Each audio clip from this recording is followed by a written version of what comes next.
ओम अज्ञानतिमिरान्धस्य ज्ञानञ्जनशलाकया चक्षुरुन्मिलितं येन तस्मै श्रीगुरुवे नमः।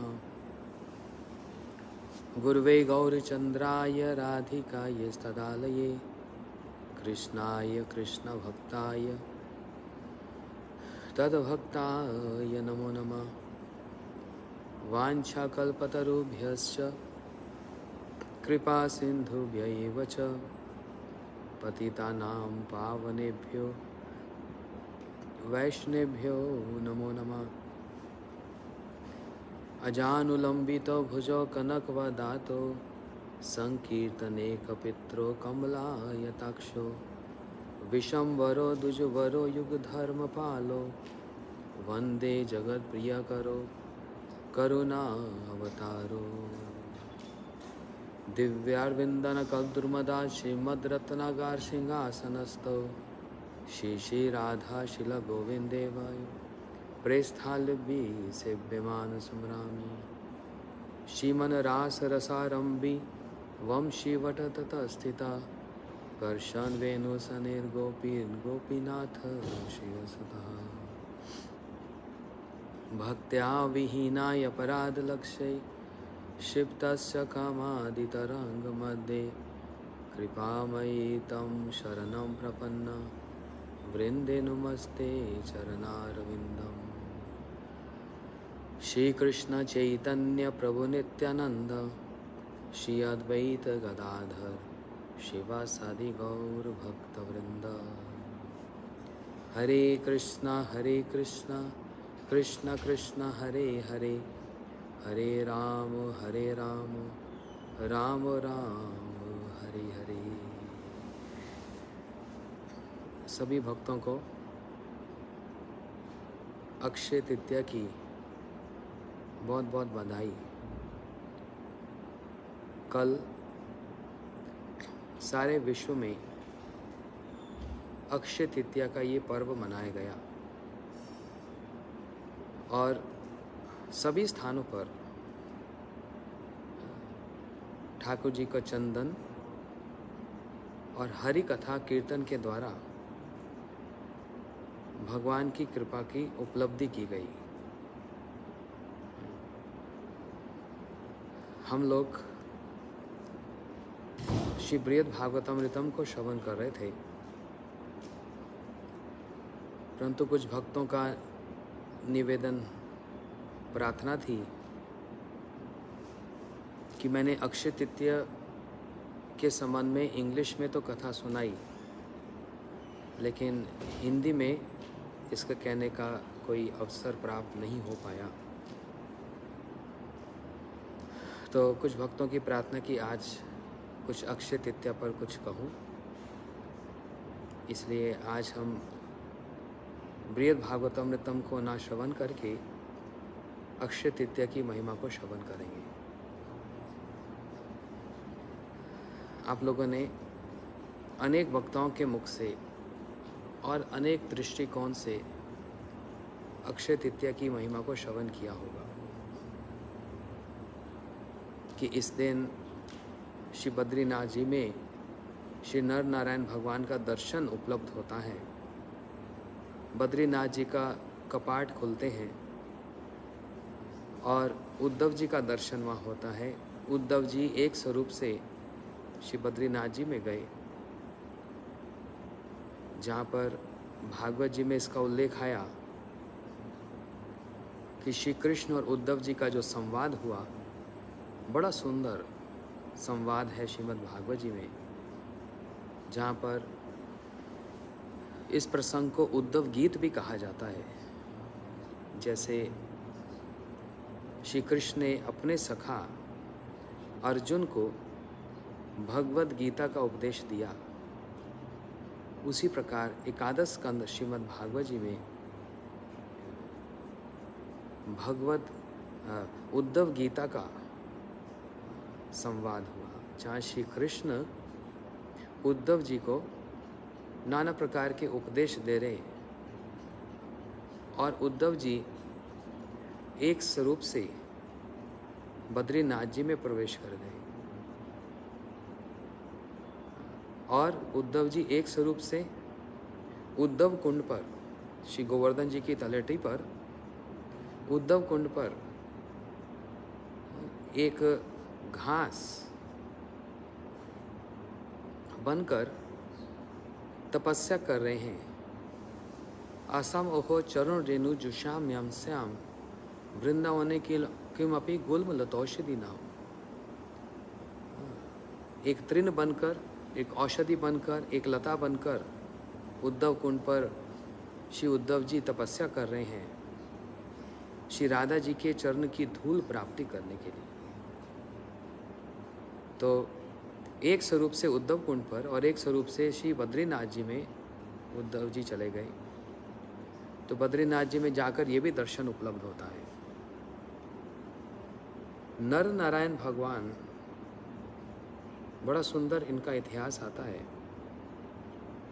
कि एक बार एक असुर जिसका नाम सहस्त्र कवच हुआ, अर्थात सूर्य देव की उपासना करता और सूर्य देव से इस असुर ने वर मांगा कि मैं अमर हो जाऊं, परंतु ये तो हो नहीं सकता। बिना साधन किए, बिना भक्ति प्राप्त किए कोई किस प्रकार से अजर अमर हो सकता है। इसलिए हर वस्तु इस संसार की क्षय है, ये शरीर भी क्षय है। इंद्रियों की, मनों की जो वासनाएं हैं वह भी क्षय को प्राप्त होती है, और इसका ठीक विपरीत ही अक्षय है। उस पर अभी हम आएंगे, एक एक करके सारे प्रसंगों को श्रवण करते हैं। तो बद्रीनाथ जी में नर नारायण भगवान का दर्शन। ये असुर सूर्यदेव की उपासना करके उनको प्रसन्न किया और अजर अमर तो नहीं हो पाया, लेकिन सूर्यदेव से 1000 कवच और 1000 कुंडल इसने प्राप्त कर लिए, और ये भी वर प्राप्त कर लिया, जो मेरे साथ युद्ध करेगा उसको 1000 वर्ष तक मेरे साथ युद्ध करना पड़ेगा, और 1000 वर्ष के उपरांत यदि कदापि वे मेरे एक कवच और कुंडल को यदि काट दे, कोई भी यदि काट दे, तो वो तुरंत मर जाए। अब बताओ ये कैसे संभव है? किसका इतना साहस पहले 1000 वर्ष तक इससे युद्ध करे और फिर कहीं जाकर इसका एक कवच और कुंडल को वो तोड़ दे, काट डाले, और जैसे काट डालेगा साथ ही साथ क्या होगा? मृत्यु हो जाएगी। इसलिए ये सहस्त्र कवच अपने आप को भगवान ही मानने लग गया। सारे देवता त्राही त्राही करने लगे और सभी देवता मिलकर भगवान जी के पास गए कि आप हमारी रक्षा कीजिए। श्री भगवान नर नारायण के रूप में प्रकट होकर इस असुर से युद्ध करने के लिए उपस्थित हुए।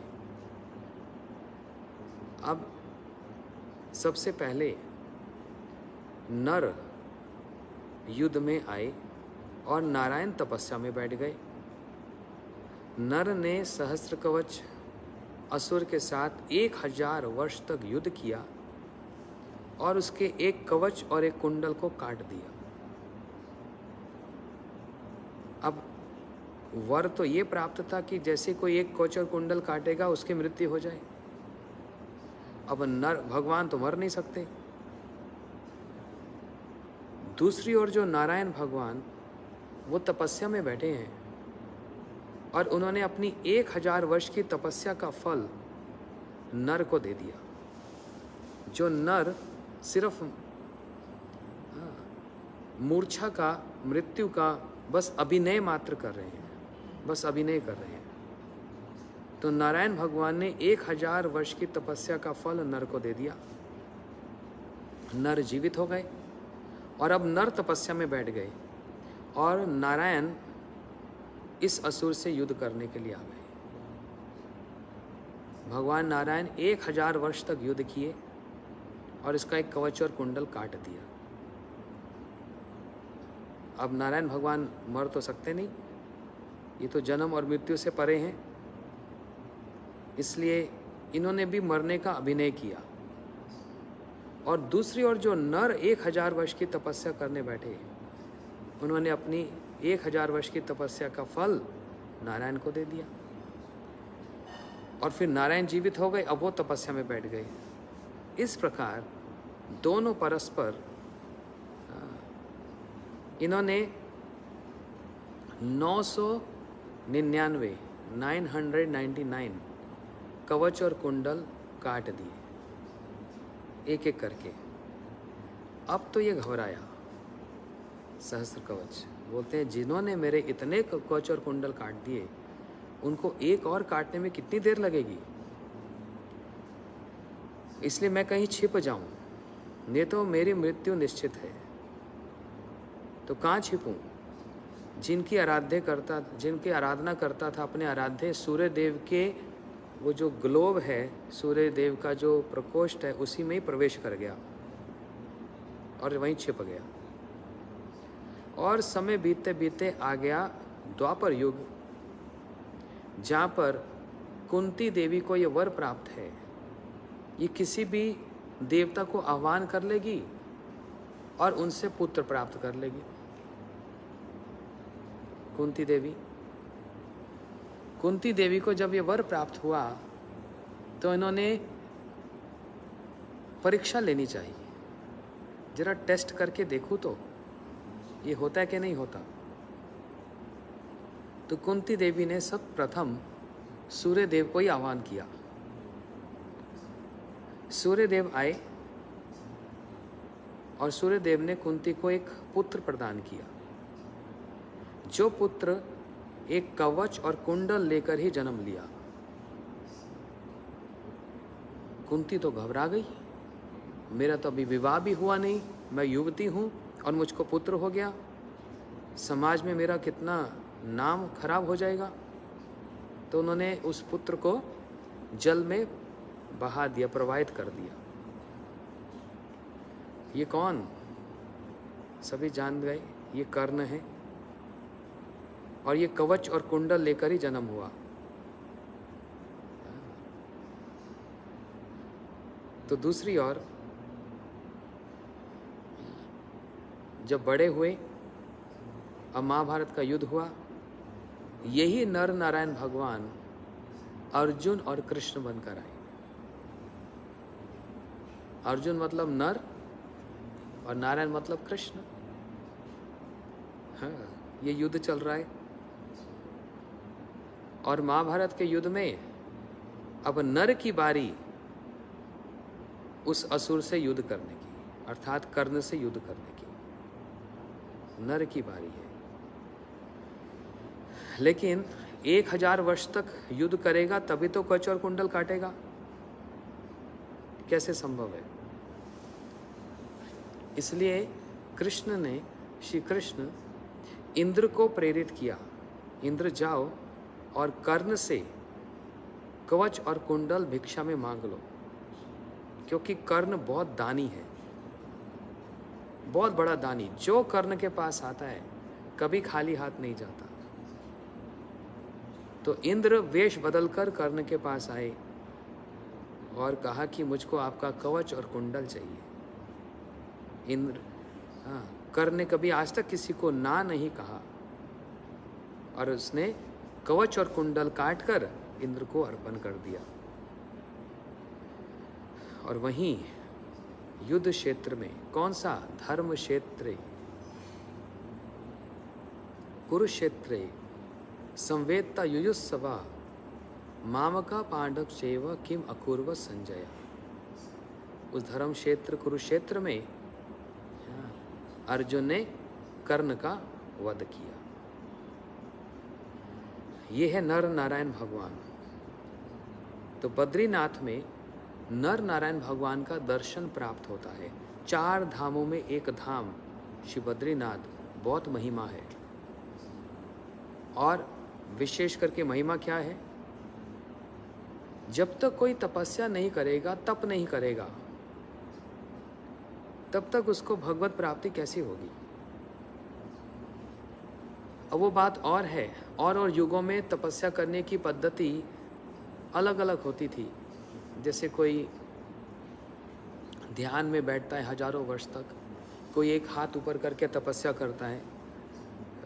लेकिन कलयुग में ये वाली पद्धति तो नहीं रही और ना कोई कर सकता है। कलयुग में नवविधा भक्ति का पालन करना ही वास्तव में तप है। श्रवण कीर्तनम स्मरणम पाद सेवनम अर्चनम वंदनम दस्य सख्यम आत्मनिवेदनम इति पुंसाम अर्पिता विष्णु भक्तिश्च नवलक्षणा।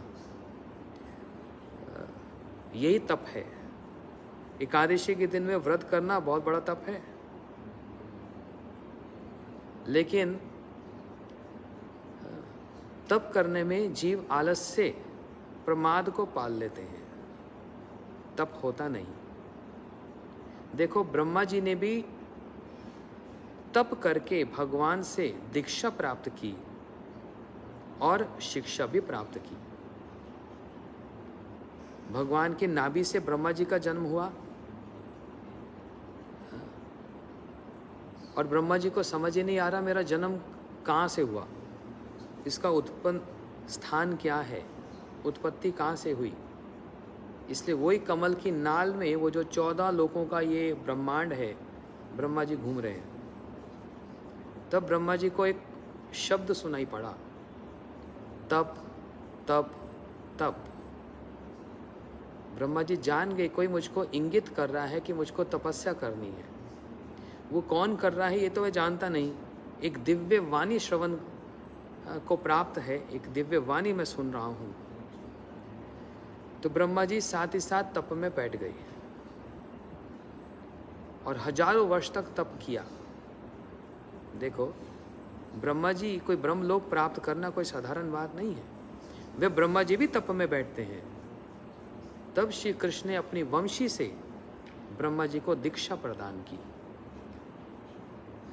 और दीक्षा का जो बीज मंत्र है क्लिंग, ये ब्रह्मा जी को प्रदान किया गया। इसलिए ब्रह्मा जी के गुरुदेव कौन हुए? ये तो हमारी गुरु परंपरा है। कृष्ण हैते चतुर्मुख, है कृष्ण सेवन मुख, ब्रह्मा हैते नारदेर मति, नारद हैते व्यास, मध्व कहे व्यासदास, पूर्ण प्रज्ञा पद्मनाभ गति। ये हमारी गुरु परंपरा है। श्री कृष्ण ने ब्रह्मा जी को मंत्र दिया, ब्रह्मा जी ने नारद जी को मंत्र दिया, नारद जी ने वेद व्यास जी को मंत्र दिया, और श्री वेद व्यास जी से फिर आगे गुरु परंपरा हमारे गुरुदेव तक आई। लेकिन देखो, सभी ने तप किया। श्री कृष्ण ने मंत्र दिया, ब्रह्मा जी ने तप किया ना। ब्रह्मा जी ने नारद जी को मंत्र दिया, वो शिक्षा दी, नारद जी ने भी तपस्या की। ऋषियों से, कुछ बहुत बड़े उन्नत कोटि के साधुओं से मंत्र प्राप्त करके नारद जी वन में जाकर उन्होंने बड़ी कठोर तपस्या की, तप किया। नारद जी जब वेद व्यास जी के निकट आए तो वेद व्यास जी ने भी भक्ति योगेन मनसि सम्यक प्रतप्य मले अपश्यत पुरुषम पूर्णम मायांस्तत् पदाश्रयम।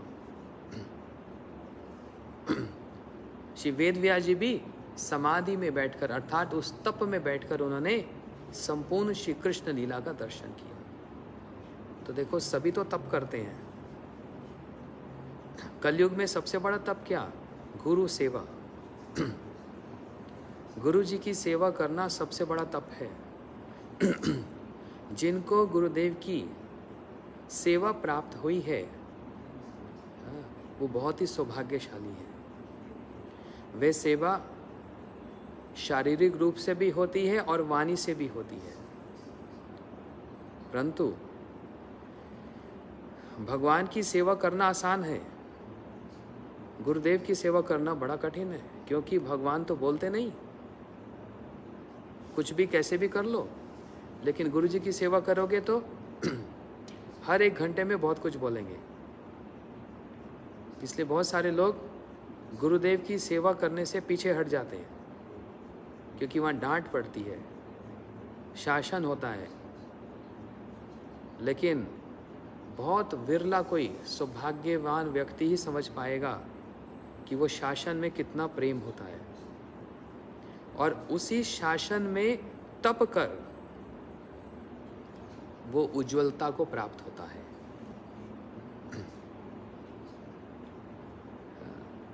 जैसे एक सोनार, गोल्डस्मिथ, वो सोने को, सोना काला पड़ जाता है, लेकिन वो सोने को आग में डालता है,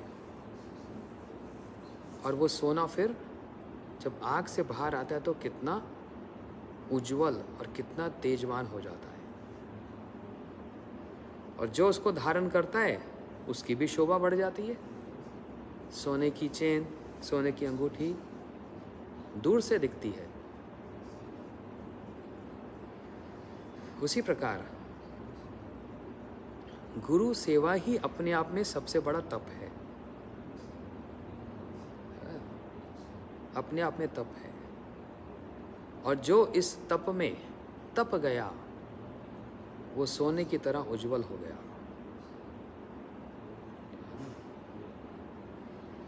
तो कलयुग में ये सबसे बड़ी तपस्या, तो बहुत सौभाग्यशाली वो व्यक्ति हैं जिनको गुरु जी की सेवा प्राप्त होती है।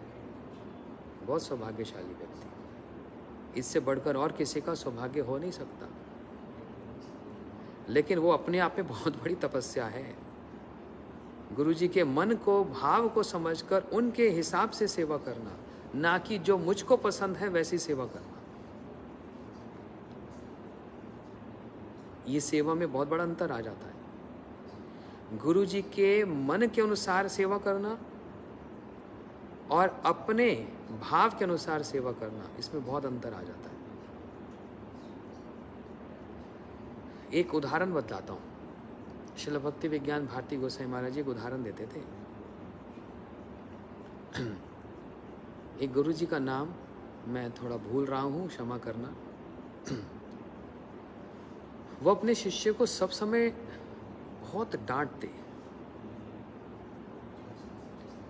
सब समय।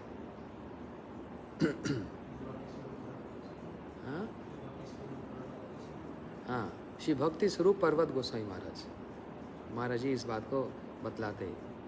अपने सेवक को ओह सब समय डांट पड़ती, सब समय। लेकिन वो सेवक भी ऐसा, उसने इतनी डांट सुनी, उन्होंने इतनी डांट सुनी कि कभी अपने गुरुजी को छोड़ा नहीं। क्यों? उसको अपना परम सौभाग्य माना कि मेरे को गुरु की सेवा प्राप्त हुई है, और ये तो बड़े विरले किसी को प्राप्त होती है। और गुरुजी मेरे शत्रु तो नहीं है, दुश्मन तो नहीं है, ये मेरे को उज्जवल बनाएंगे, और यही सबसे बड़ी तपस्या है। तो बड़े सुंदर एक उदाहरण है। वो अपने शिष्य को एक कटोरी में एक आटा देते हैं। बोलते हैं इस आटे में, ध्यान से सुनना, इस इतने ही आटे में 2 रोटी बनाकर लाओ। प्रसाद पाते समय इस आटे में बस 2 रोटी बनाकर लाना। शिष्य ने थोड़ी होशियारी की, चतुराई की, और उतने ही आटे में 3 रोटी बनाकर लाया और लाकर गुरुजी के सामने प्लेट में रख दिया। उसने अपनी चतुराई दिखाई ना, और जैसे ही गुरुजी ने देखा 3 रोटी, एक मारा थप्पड़ मुंह पर जोर से,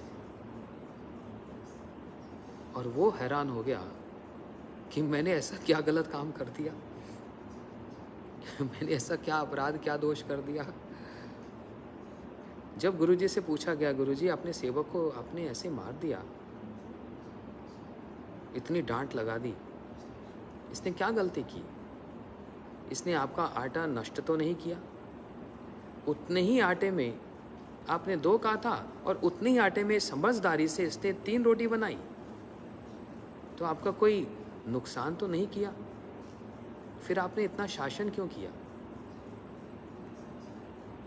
तो ये एक, हम आप भी ये सोच सकते हैं, बिल्कुल स्वाभाविक बात है, क्योंकि हमारा एक स्तर, हमारा लेवल कोई बहुत दूरदृष्टि का नहीं होता। हर भक्त का एक स्तर होता है और वो सबका बराबर नहीं हो सकता। कोई इतनी दूर ही देख पाता है, कोई उससे दूर देख पाता है, कोई बिल्कुल नज़दीक ही देख पाता, दूर देख ही नहीं पाता।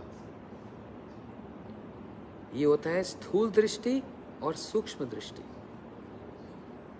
जो भजन में जितना उन्नत होता है उसकी दृष्टि उतनी सूक्ष्म होती चली जाती है और दूर दृष्टि होती चली जाती है। जो भजन में अभी परिपक्व नहीं हुआ, अभी कच्चा है या नया है, उसके देखने का जो ढंग है बड़े स्थूल स्तर पर ही रहता है, बड़े स्थूल ग्रॉस लेवल तक ही रहता है। इसलिए कभी भक्तों के क्रियाओं में, समझ में भेद देखा जाता है। कोई इतनी दृष्टि से देख रहा है, कोई बहुत दूर दृष्टि से देख रहा है।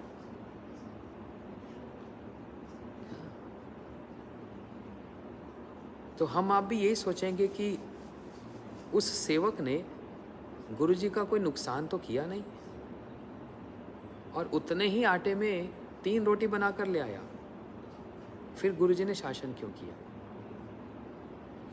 अभी हमारी दृष्टिकोण है, लेकिन गुरु जी की दृष्टिकोण क्या है? श्री भक्ति स्वरूप पर्वत गोस्वामी महाराज जी का, उनका ये दृष्टिकोण था कि ये बात आटे को नष्ट करने की नहीं है, ये बात है आज्ञा का उल्लंघन करने की।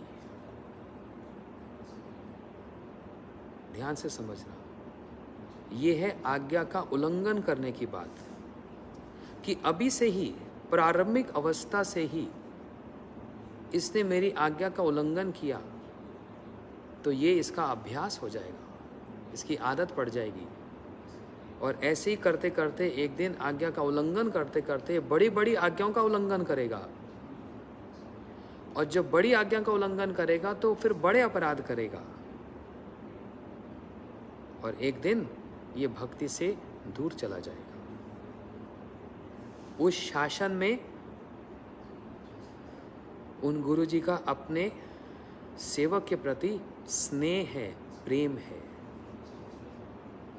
अब इसको समझने के लिए और देखने के लिए सूक्ष्म दृष्टि चाहिए, सूक्ष्म दृष्टि चाहिए। बात 2 रोटी और 3 रोटी की नहीं है, बात है आज्ञा का उल्लंघन करने की। इसलिए इसको प्रारंभिक अवस्था से ही इसके स्वभाव को बदलूंगा कि जो कहा है उसको पालन करना। आज्ञा गुरु है या अविचारणीय, इस शास्त्र का वाक्य है। गुरु जी का आज्ञा बिना विचार किए पालन करना है। आज्ञा गुरु है या अविचारणीय, बिना विचार किए जो गुरु जी ने कहा, गुरु मुखा पद्मा वाक्या चित्ते कोरिया क्या, जो गुरु जी के मुख से निकला पालन करना हमारे जीवन का सबसे बड़ा लक्ष्य है, उद्देश्य है, साधन है और यही साध्य है। तो कितनी बड़ी शिक्षा छिपी पड़ी है इसके पीछे। इसलिए कोई यदि कहे कि हम लोग तपस्या नहीं करते, बिल्कुल करते हैं। प्रचार कार्य करना कोई इतना आसान है? देश विदेश में अलग अलग विभिन्न देशों में जाकर, विभिन्न शहरों में जाकर, विभिन्न प्रकार के लोगों से, अलग अलग कल्चर के लोग, खान पान, रहन सहन, स्वभाव सब अलग अलग, उन सब के बीच में रहकर कृष्ण भक्ति का प्रचार करना, गुरु वाणी का प्रचार करना, जो गुरु जी से सुना उसका प्रचार करना, ये अपने आप में बहुत बड़ी तपस्या है। जो करते हैं वो समझ सकते हैं, जो नहीं करते उनको बैठकर बोलने में कोई कष्ट नहीं होता। जी भी तो हिलानी है, कुछ भी बोल दो। जी भी तो हिलानी है, उसमें तो पैसा भी नहीं लगता, कष्ट भी नहीं होता और कोई नुकसान भी नहीं होता। लेकिन जब स्वयं कोई करेगा तब समझेगा, क्योंकि ये प्रचार सेवा भी ये गुरुदेव की वाणी सेवा है। किसी को गुरुदेव की वपु सेवा, शरीर की सेवा प्राप्त होती है, और किसी को गुरुदेव की वाणी सेवा प्राप्त होती है। जैसी भी सेवा प्राप्त हो, ये सेवा ही अपने आप में तप है, तपस्या है। तो थोड़ा सा इसको समझाने का प्रयास किया। अब आ जाओ उसी दृष्टांत पर कि क्यों बद्रीनाथ जी में जाकर नर नारायण भगवान का दर्शन करने के लिए लोग जाते हैं। क्यों जाते हैं? क्योंकि वहाँ पर नर नारायण भगवान ने एक संकल्प ले रखा है, या कहीं एक आशीर्वाद दे रखा है कि कलिहत जीव, कलियुग जीव ये तपस्या करने में बड़े आलसी हैं, इनसे तपस्या हो भी नहीं पाएगी, और बिना तप किए ये अपने साध्य तक पहुंच नहीं सकते, अपने गोल तक पहुंच नहीं सकते, है ना। साधन करना भी तो तप है अपने आप में। जैसे एकादशी का व्रत कोई निर्जल करे तो तप है ना, वो भी नहीं होता ना। ठीक ठीक रूप से 16 माला जप पूरे ध्यान पूर्वक मन एकाग्र करके भगवान का चिंतन करके लीला स्थलियों का दर्शन करते हुए मन से लीला स्थलियों पर जाकर कभी 16 माला ऐसी होती है? उसके लिए मन को, इंद्रियों को एकाग्र करना पड़ता है, वन पॉइंटेड करना पड़ता है। तो ये भी अपने आप में तप है कि नहीं? ये सब तप है, और तप से ही बल प्राप्त होता है ना। तप से ही बल प्राप्त होता है।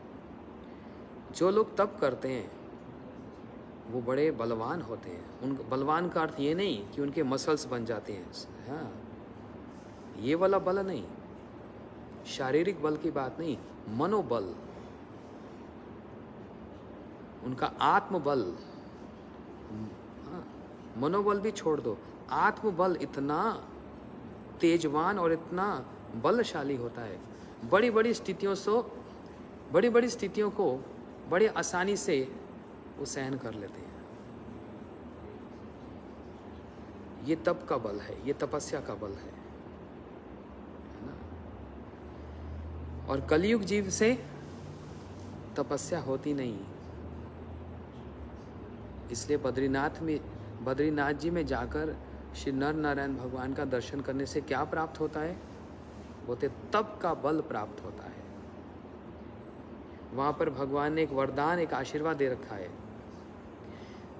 कि तुम कलयुग के जीव तपस्या तो कर नहीं सकते, तुम्हारे लिए हम लोग तपस्या में बैठ जाते हैं। तो नर नारायण भगवान वहां पर तपस्या में बैठे हैं,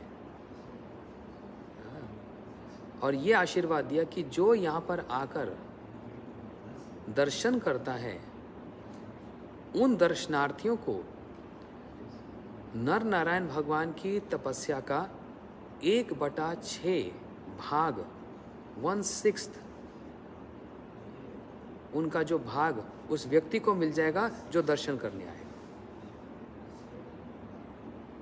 नर नारायण भगवान की जो तपस्या का 1/6 भाग, 1 में से 6 भाग, 1/6, ये उसको अनायास ही, आराम से, आसानी से प्राप्त हो जाएगा, बस वहाँ पर जाकर उनका दर्शन करने मात्र से। तो यही तप के बल से हम लोग साधन कर पाएंगे, गुरु सेवा कर पाएंगे।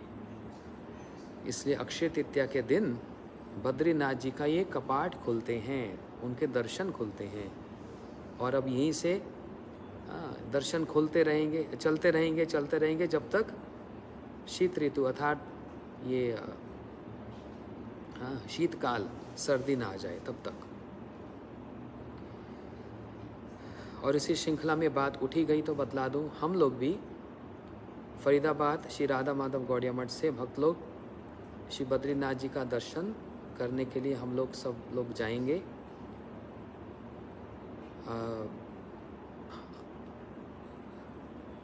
6 अक्टूबर 5 अक्टूबर नहीं 6 अक्टूबर को जाएंगे। अभी हमारे भक्त लोग इसकी व्यवस्था कर रहे हैं, सब बातचीत कर रहे हैं।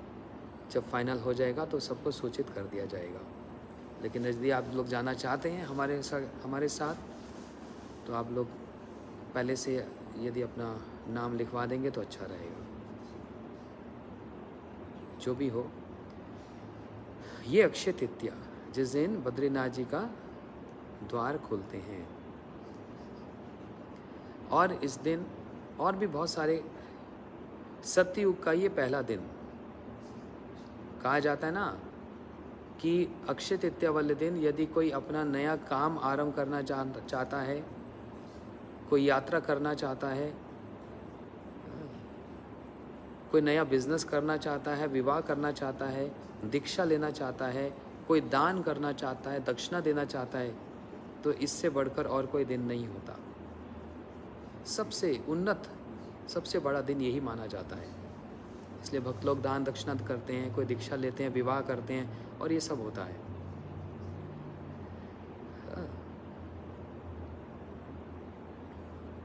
अब कहाँ से आरंभ करूं? बड़ी विस्तृत व्याख्या है, बड़ी विस्तृत व्याख्या।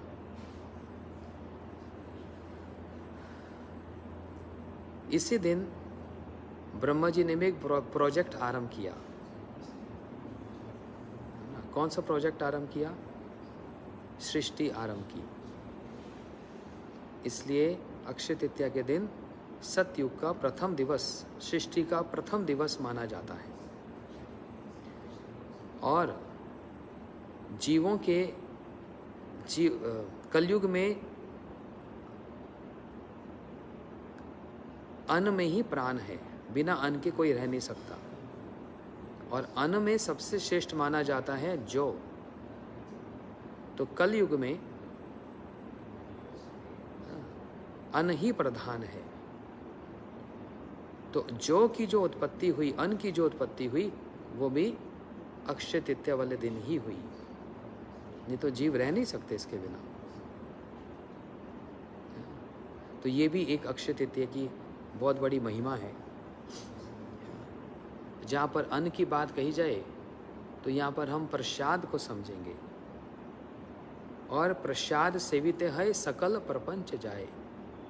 श्रील भक्ति ठाकुर जी कहते हैं प्रसाद सेवा करने से हम माया को बड़ी आसानी से हम पार कर सकते हैं, सब प्रपंच को पार कर सकते हैं।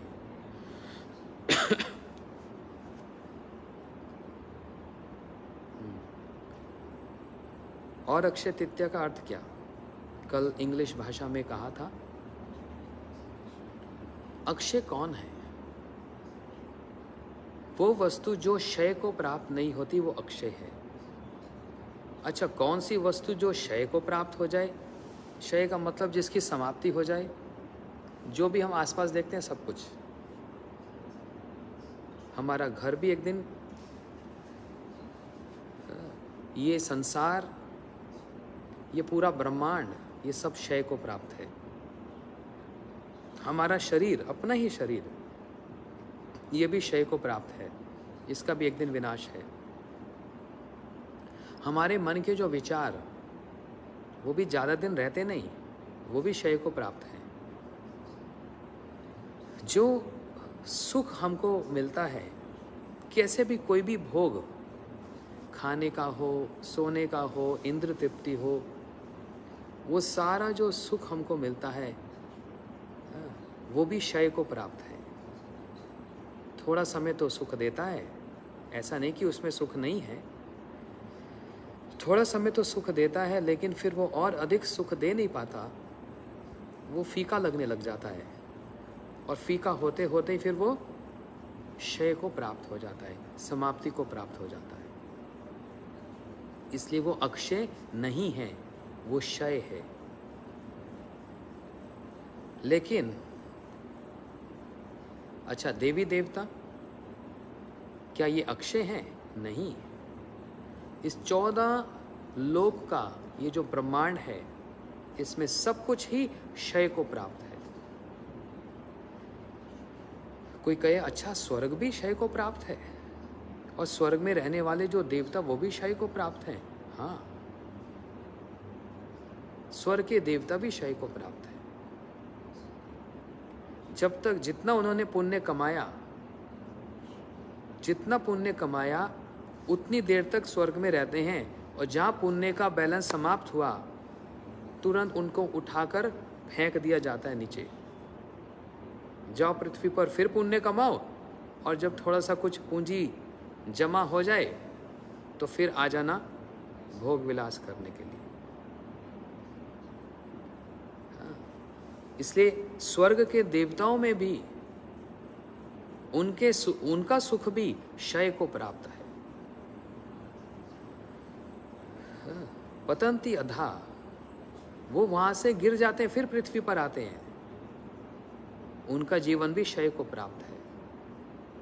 ब्रह्म संहिता में ब्रह्मा जी ही कह रहे हैं, एक चींटी से लेकर ब्रह्मा जी तक, यहां तक कि ब्रह्मलोक भी क्षय को प्राप्त है। ब्रह्मा जी की आयु का भी एक दिन अंत है। ये सारी वस्तु क्षय को प्राप्त है, और इन्हीं सारी वस्तुओं के इर्द गिर्द हम लोग सब समय इसी में ही रमे रहते हैं। जो सारी वस्तुएं क्षय को प्राप्त हैं उसमें हमारा सब समय मन रमा रहता है, एब्जॉर्ब रहता है सब समय। स्वर्ग के देवता, इन लोगों ने अमृत पान कर रखा है। समुद्र मंथन हुआ, और समुद्र मंथन में जो समुद्र का जो सार निकला वह निकला अमृत। स्वर्ग के देवताओं ने वह अमृत पान किया। श्री मोहिनी भगवान ने अमृत पान करवाया, और स्वर्ग के देवताओं ने अमृत पान कर लिया। और अमृत पान करके क्या ये अक्षय को प्राप्त हुए? नहीं। अक्षय मतलब जिसका कभी विनाश नहीं होता, जिसका कभी क्षय नहीं होता। तो औरों की तो बात ही छोड़ो, पृथ्वी से ऊपर जो स्वर्ग लोक है, वहां पर जो देवता हैं जिन्होंने अमृत पान कर रखा है, तो अमृत पीकर भी क्या वो अक्षय को प्राप्त हुए? बोलते नहीं। क्या प्रमाण है? किस आधार पर आप ये बात कह रहे हैं? कोई यदि पूछे तो स्वर्ग के देवताओं ने अमृत पी रखा है, लेकिन तब भी क्या वो पूर्ण रूप से तृप्त हैं? नहीं, वो अतृप्त हैं, उनको तृप्ति नहीं है।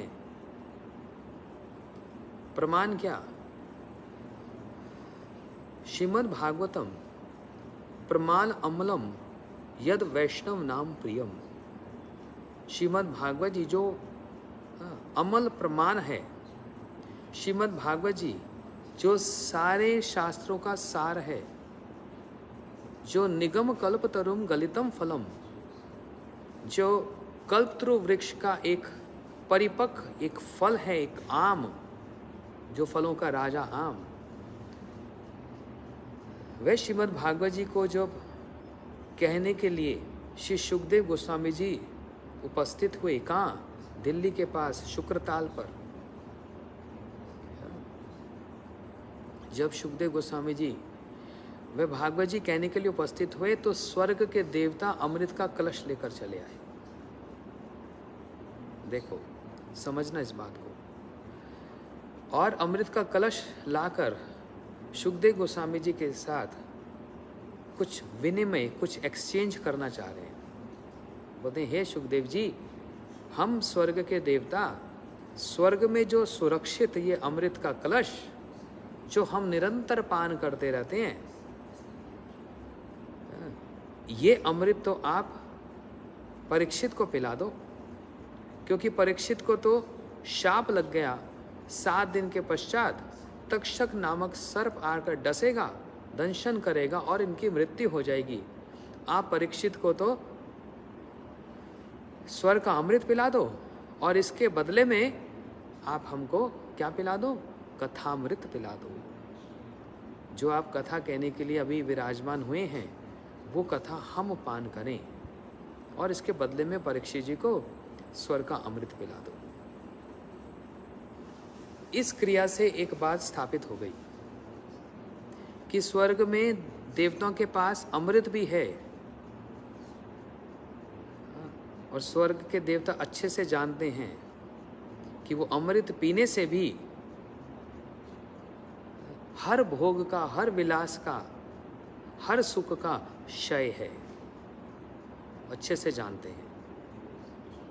परंतु वे देवता ये भी जानते हैं कि उस अमृत को छोड़कर जो कथामृत पान करता है, कथा रूपी अमृत, कथामृत जो उसका पान करता है, वो अक्षय को प्राप्त होता है, उसका फल अक्षय है।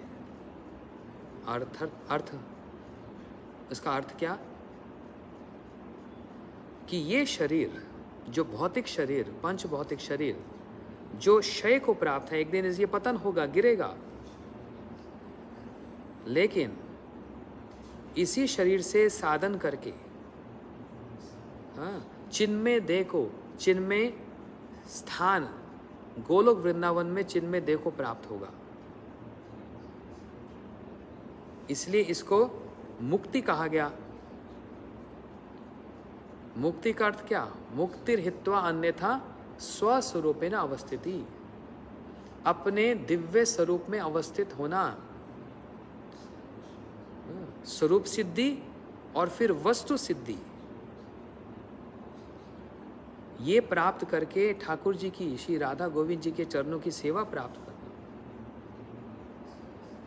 हाँ, उस धाम में जाना जो कभी क्षय को प्राप्त नहीं होता। यद गत्वा न निर्वन्ते तद धाम परमम पदम, जहाँ पर जाकर फिर पुनः कोई इस संसार में नहीं आता, क्योंकि वो भगवान का धाम, वो अक्षय है, वो भगवान का धाम अक्षय है। वहाँ के जितने निवासी हैं, जो वहाँ वास करते हैं, जो भगवान के सेवक, जो परिकर हैं, वे भी अक्षय हैं, उनका कभी क्षय नहीं होता, क्योंकि वहाँ जो वास करता है जो भगवान, वो भी अक्षय ही है, भगवान का कभी पतन नहीं होता। इसलिए भगवान का एक नाम है अच्युत। अच्युता का मतलब जो कभी च्युत नहीं होते, जो कभी गिरते नहीं, और ना ही उनके भक्त कभी च्युत होते हैं, कभी गिरते हैं। भगवान अक्षय हैं, उनके भक्त भी अक्षय हैं। निताई चरण सत्या ताहार सेवक नित्य। नित्यम प्रभु भगवान के चरण जिस प्रकार से सत्य हैं, उसी प्रकार उनके चरणों में रहने वाले जो उनके भक्त हैं, वे भी सत्य ही हैं। हाँ, इसलिए इस साधन से, किस साधन से, कौन सा अमृत पान करने से? बोलते हैं कथामृत। कथा रूपी अमृत पान करने से। कथा रूपी अमृत कहाँ से पान होगा? इन कानों से श्रवण करके। सारी की सारी क्रिया बस इन कानों पर ही निर्भर करती है। इन कानों से ही वो कथा श्रवण करके, कौन सी? कृष्ण की, भगवान की वीर्यवती हरि कथा, सतांग प्रसंगम, जिसको कपिल भगवान देवहूति माता को कह रहे हैं, सतांग प्रसंगम मम वीर्य संविदो भवंति हित कर्ण रसायन कथा। हे माता, मेरे साधुओं के निकट बैठकर उनके मुख से मेरी ही बलवती, बलवान, वीर्यवती कथा को श्रवण करो। और उससे क्या होगा? बोलते उस कथा को श्रवण करके चिन्मयता को प्राप्त होगा। यही वो साधन है जिससे इस लोक को छोड़कर कोई उस गोलोक लोक तक पहुंच सकता है। उसका आधार श्रवणम। इसलिए श्रवणम कीर्तनम, सबसे पहले श्रवण की ही बात कही गई है। और देवता भी तो श्रवण ही करने तो आए। देवता लोग सुखदेव गोस्वामी जी निकट श्रवण ही तो करने आए, और उस श्रवण के द्वारा पान करने आए। किसका? कथामृत का। उस कथा रूपी अमृत का पान करने आए। तो विचार करो, क्या अक्षय है? भगवान की कथा अक्षय है, भगवान अक्षय है, भगवान की भक्ति अक्षय है, भगवान के भक्त वे अक्षय हैं। तो इस सारे संसार में सब कुछ जो हम देखते हैं वो तो सब क्षय है। लेकिन हमारे भीतर ही एक ऐसी वस्तु है जो अक्षय है और जो हमको पता ही नहीं कि वो अक्षय है। हमारे भीतर ही सब, और जहाँ हम देखेंगे गाड़ी, घर, बगीचा, जो भी कुछ, वो सब क्षय है। अपने शरीर को ही देखो तो ये क्षय है, लेकिन इस भीतर में इस शरीर को चलाने वाला जो आत्मा है वो अक्षय है। वो आत्मा अक्षय है। भगवद गीता में भगवान कह रहे हैं, न जायते मृते वा कदाचिन। ये आत्मा न कभी जलती है, न कभी इसको कोई सुखा सकता है, न इसको कभी कोई काट सकता है, न इसको कभी कोई मार सकता है। हाँ, ये आत्मा अक्षय है और इस अक्षय वस्तु से हम सारे संसार का दर्शन करते हैं। हमारे गुरुजन हुए श्री भक्ति रक्षक श्रीधर गोसाई महाराज, उन्होंने एक बड़ा सुंदर एक दृष्टांत दिया। बोलते हैं ये सारा संसार, हम ये जो उज्ज्वलता और जो रोशनी से हम सारे संसार को देखते हैं, जब दिन होता है सूर्य की रोशनी से हम सारे संसार को देखते हैं, परंतु यदि मेघ बादल आ जाते हैं उस सूर्य को ढक देते हैं,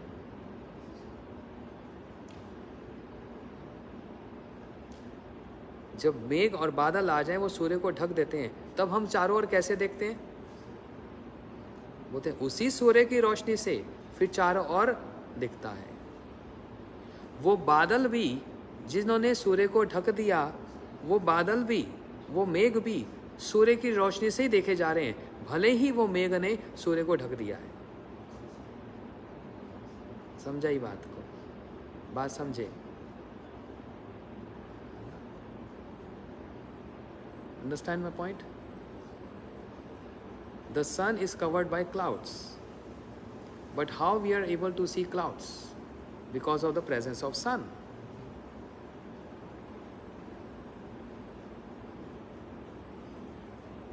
उसी प्रकार महाराज जी वर्णन कर रहे हैं, ये सारा संसार हम सूर्य की रोशनी से नहीं देख रहे हैं,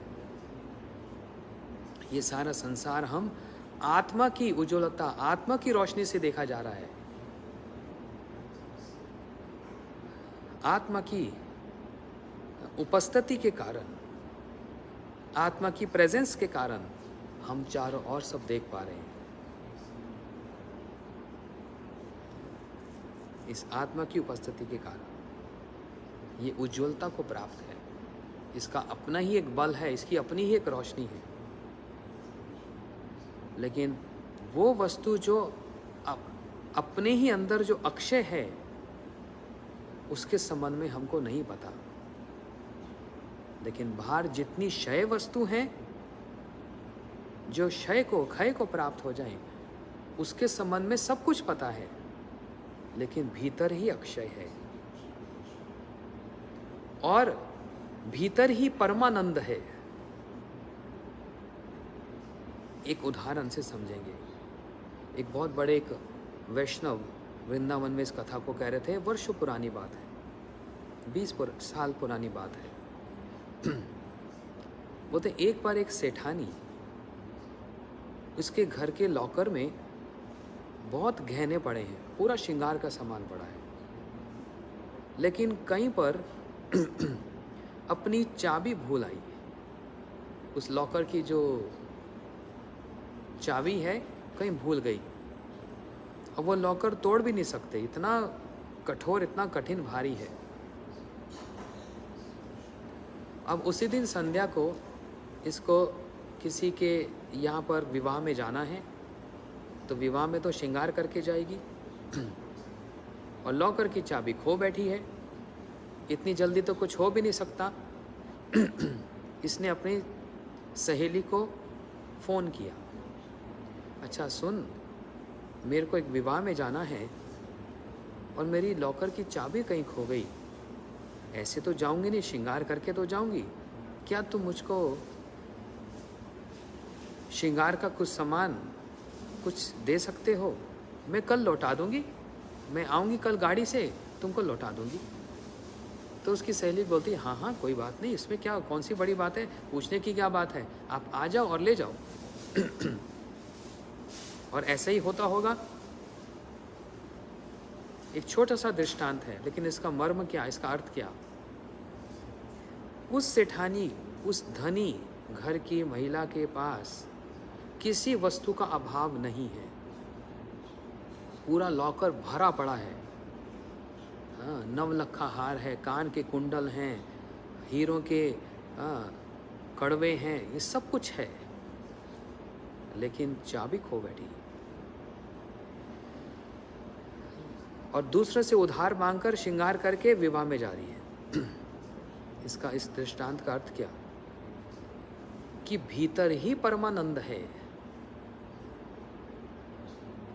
लेकिन चाबी नहीं है, चाबी खो गई है। और दूसरों से उधार मांगकर, क्या उधार, दूसरों से सुख मांगकर, ये मुझको सुख देगा, वो मुझको सुख देगा, वो मुझको सुख देगा, ये सुख देगा। दूसरों से सुख मांगकर सुखी होने की चेष्टा कर रहे हैं, जबकि परम सुख और परमानंद भीतर ही वास कर रहा है, भीतर ही भरा पड़ा है। लेकिन समस्या क्या है, बस चाबी खो गई। वो जो भीतर परमानंद है वही अक्षय है, लेकिन उसकी चाबी खो गई। और वही चाबी देने के लिए फिर गुरु सेवा करते हुए हमारे समस्त गुरुजन सभी स्थान पर जाकर भगवान की वो जो बलवान वीर्यवती कथा, जो अक्षय कथा, उसको सुनाकर हमको भी एक दिन उस अक्षय की स्थिति में देखना चाहते हैं,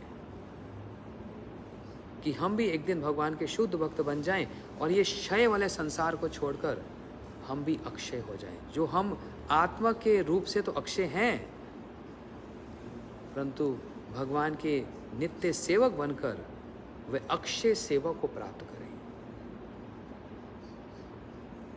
अक्षय सेवा को प्राप्त करें। इसलिए ये सारे संसार में सब कुछ क्षय है, लेकिन भीतर आत्मा वो अक्षय है, इसका कभी विनाश नहीं।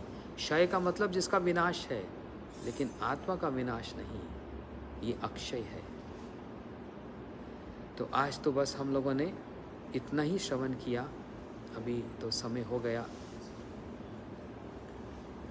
तो जिस प्रकार से आत्मा अक्षय है, ऐसे और बहुत सारी वस्तु अक्षय हैं। भक्ति भी अक्षय है, भगवान भी अक्षय हैं, भगवान के समस्त गुण अक्षय हैं। इन सब विषयों को विस्तार से हम फिर हमारी अगली कथा में श्रवण करेंगे परसों, क्योंकि जैसे हमारी पिछली बार बात हुई थी, एक दिन हिंदी कथा कहूँगा, एक दिन इंग्लिश की कथा कहूँगा। तो आज हम लोगों ने हिंदी की कथा को श्रवण किया, कल हम लोग इंग्लिश की कथा को श्रवण करेंगे। जो लोग इंग्लिश समझ सकते हैं, आप लोग ज़रूर आ जाना, फेसबुक पर हम लोग कथा कहेंगे। और जो इंग्लिश ऑडियंस हैं, they will join us tomorrow for English Hari कथा। तो ये इसलिए एक दिन हिंदी, एक दिन इंग्लिश, इस प्रकार से संतुलन ठीक रहेगा, क्योंकि प्रत्येक दिन संध्या के समय में हमारा यहाँ पर एक कार्यक्रम होता है, अलग अलग घरों में जाकर प्रोग्राम होता है, तो उसमें थोड़ी व्यस्तता है। तो आज जो आप लोगों ने श्रवण किया, उसको अच्छे से उसको नोट कर लेना। और बड़ी अच्छी, अभी एक एग्ज़ाम हुआ, एक टेस्ट हुआ, हमारी मधु दीदी हैं जलंधर से, उन्होंने बड़ा अच्छा एक क्वेश्चनर बनाया और मुझको फीडबैक मिला है। हाँ, सभी ने बड़े अच्छे नंबरों से सब पास हुए हैं। मैं थोड़े व्यस्तता के कारण उसको अभी नहीं देख पाया, लेकिन मैं निश्चित रूप से देखूंगा। और जो जो अभी कथा होती जाएंगी, आप सब उसको ध्यान से श्रवण करना। हम इसका फिर एग्ज़ाम लेंगे कुछ समय के बाद अच्छे से, जिससे कि हम इस वस्तु को अच्छे से समझ लें। ना मात्र उसको लिखने से और याद करने से, लेकिन सच में उसको अमल करने में भी हमको प्रेरणा मिले, इसके लिए हम लोग उन्हीं अक्षय भगवान से प्रार्थना करते हैं। इसके आगे की कथा को हम लोग फिर इसी विषय को और विस्तार से हम लोग परसों की कथा में श्रवण करेंगे। वांछा कल्पतरुभ्यश्च कृपा सिंधुभ्येव च पतितानां पावनेभ्यो वैष्णवेभ्यो नमो नमः। हरे कृष्णा कृष्ण कृष्ण हरे हरे, हरे राम राम राम हरे हरे।